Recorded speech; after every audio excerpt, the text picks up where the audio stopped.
Friends, good evening. வணக்கம். சமுதாய பார்வையில் எஸ் சத்யநாராயணா. இன்றைக்கி ஒரு டாபிக் பேச போகிறேன். நேற்று ராஜராஜ சோழனை பற்றி பேசினேன். இன்றைக்கும் ராஜா அப்படின்ற ஒருத்தரை பற்றி தான் பேச போகிறேன். பேசிக்கலாக கொஞ்சம் பாலிடிக்ஸ் அவாய்ட் பண்ணணும் மேக்ஸிமம்ன்றது தான் என்னோடய ஆசை, intention, every thing. But yesterday நேற்று ஒரு சடன் ஒரு ப்ரெஸ் மீட் பை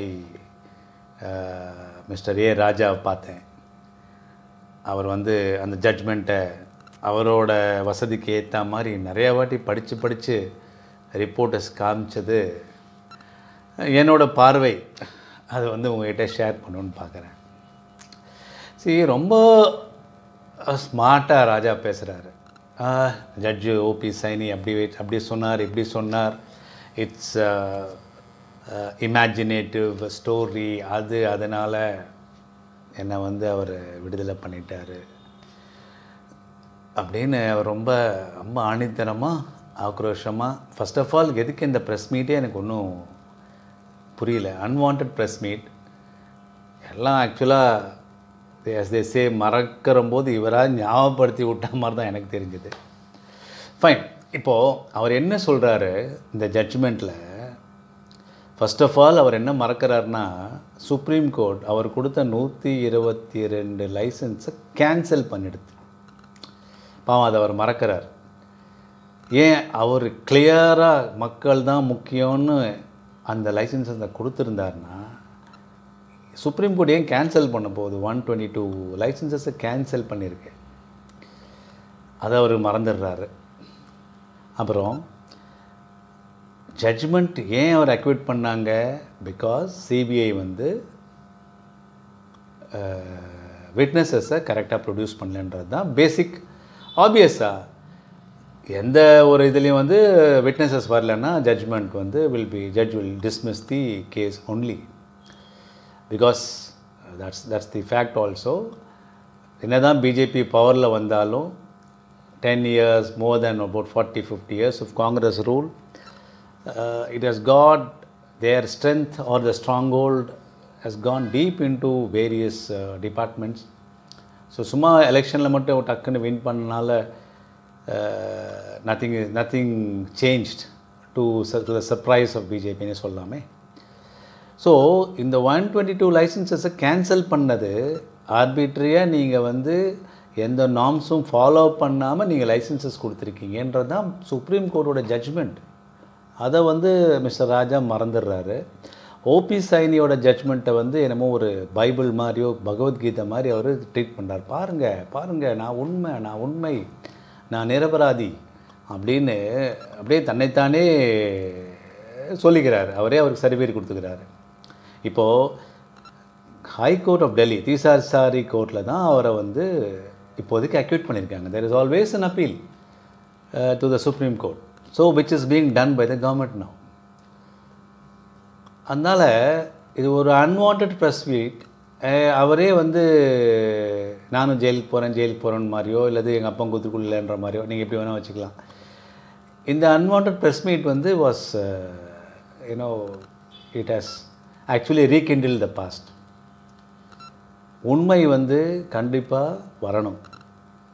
ஒன்றும் நெருப்பு இல்லாமல் புகையாது. 122 லைசன்ஸஸை ஒன் ஸ்ட்ரோக்கில் சுப்ரீம் கோர்ட் கேன்சல் பண்ணியிருக்குன்னா, இத்தனைக்கும் அவரே அவரோட கேஸை ஆர்கியூ பண்ணியிருக்கார். Mister Raja himself has argued in the court.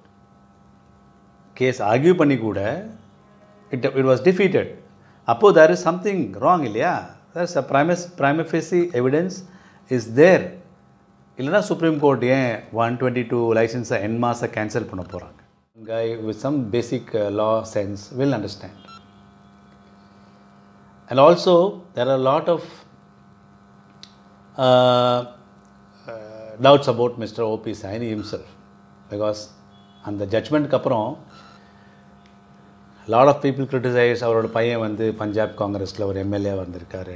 பேசிக்கலாக he himself was an MLA, his son was an MLA from Punjab, from Congress party.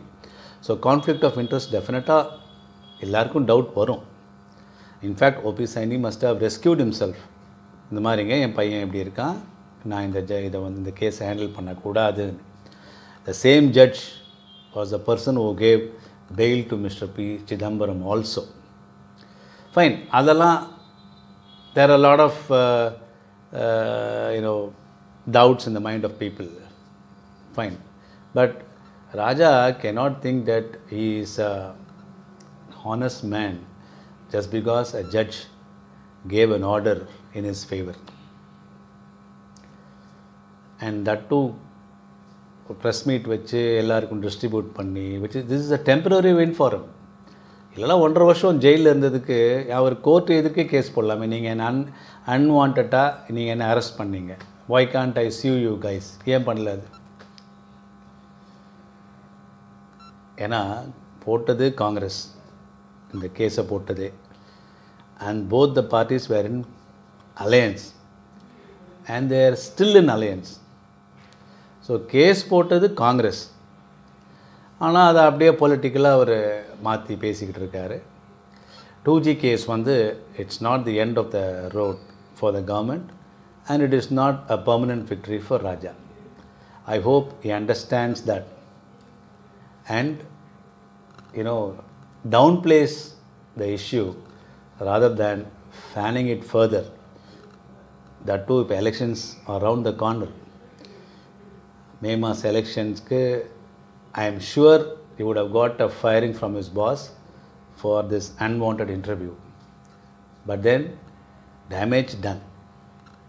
ஏன்னா இதுதான் சொந்த காசில் சூனியை வச்சுக்கிற மாதிரி அவர் அதை செய்கிறாருன்றது என்னோட பார்வை. ஸோ இது வந்து நான் இம்மீடியட்டாக நான் ஏன் இதை பற்றி இன்றைக்கி பேசணுன்னா, yesterday I was totally taken aback. இவருன்னா இது என்னமோ தான் ஒரு கரைபடாத கைக்கு சொந்தக்காரர் மாதிரி போய் கத்துறாரு. இவர் ஒரு நம்பி நாராயணன் அவர் நினச்சிக்கிட்டார். Nambi Narayanan case was proved that he was innocent. இந்த கேஸில் அப்படி இல்லை. The case is still live. இப்போ கூட ஆர்கியூமெண்ட்ஸ் போய் முடிஞ்சிருக்கு. Judgement is set aside. Any time judgement மென்ட் கம்.